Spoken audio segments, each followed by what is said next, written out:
You can do this every day with or without real estate. And so the next time you go to the grocery store, a restaurant, somebody at work, force yourself, because you got to build this as mental muscle memory. Just like policemen when I was in the police academy.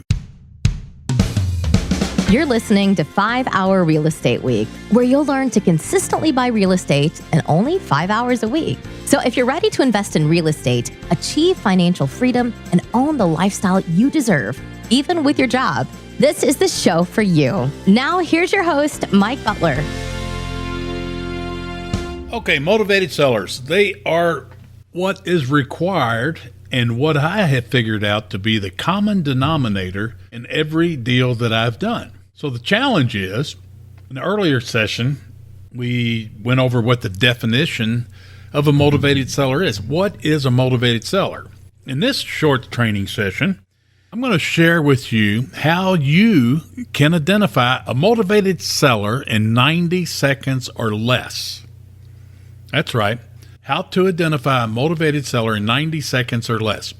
It's real simple. Number one, you got to use your follow-up system, whether it be the mini postcard or the property information sheet. And when you're going through your set of questions, when you have your seller tell me about your house and let them throw up, okay, well, then it gets down to after you build a little rapport with them, even on the phone.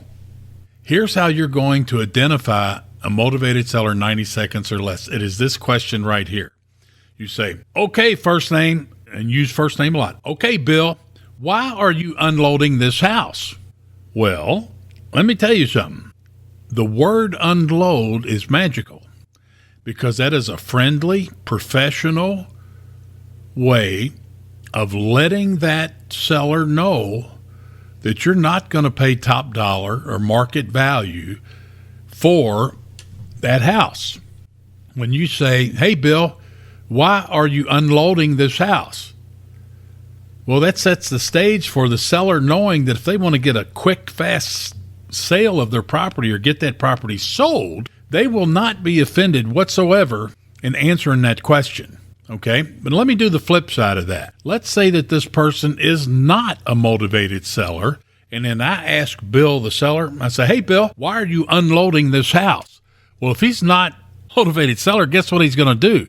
He's going to jump through that phone line with both feet into your ear and hit you upside the head. He said, I ain't unloading this house. They'll tell you that real fast, okay, if they're not a motivated seller.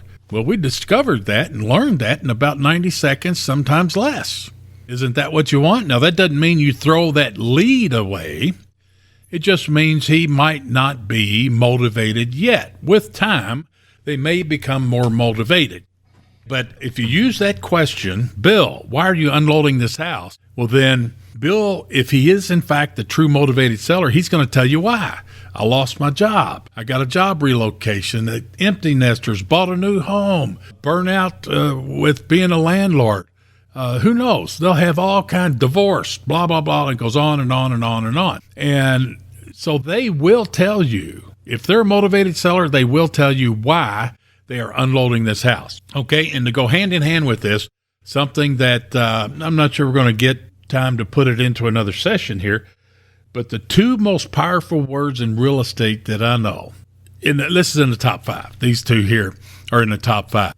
The first one is the word unload that you just got to hear about. The second one is their first name. Okay, their first name. And I want you to do daily exercises. You can do this every day with or without real estate. And so the next time you go to the grocery store, a restaurant, somebody at work, force yourself, because you got to build this as mental muscle memory. Just like policemen when I was in the police academy. We had 2 weeks of firearms training. And what that did is it built muscle memory is what they called it. And I want you to build mental muscle memory. So in the police department and the police academy, when a threat appeared, we didn't have to think. We just, boom, automatically the gun come out and you're looking down the barrel at the sights. You didn't have to think, oh, I got to pull my gun out because there's a threat in front of me. Well, I want you to have that same mental knee-jerk reaction subconsciously when you're dealing with people, especially face-to-face. So practice these exercises every day. I want you to use their first name in a minimum of every other sentence until you get it down pat.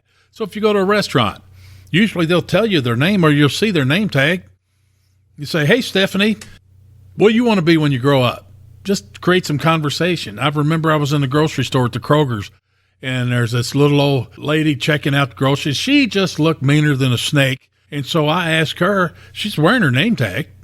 Okay, how many people call them by their first name? Very few. When people hear their first name, they generally will smile. Try it.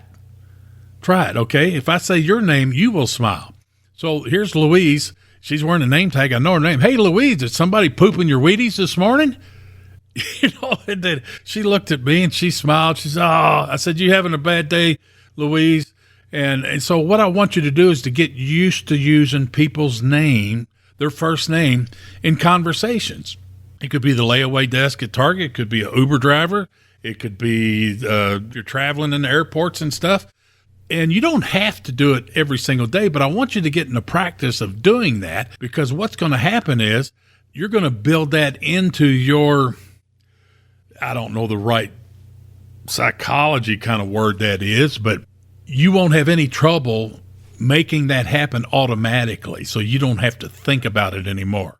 So using their first name, every other sentence at a minimum until you get in the groove of doing that, it works awesome. Banks, if you go to the bank, if you go to the grocery store, if you go to, anywhere for that matter, okay? And it works. Trust me. Try it out and you'll see. You'll see people smile when you call them by their name. So that'll finish up this session here. So I think it was how to identify a motivated seller in 90 seconds or less. I hope we got that. And that'll wrap up this one. Now, see you on the next one. Adios. Glad you joined us for another episode of 5-Hour Real Estate Week. The best thing you can do now is put this information to action. To help you get started, Mike created a free resource for you called How to Buy 50 Houses a Year, Even with Your Job. Download it now by going to mikebutler.com/50 houses. And we'll see you on the next episode.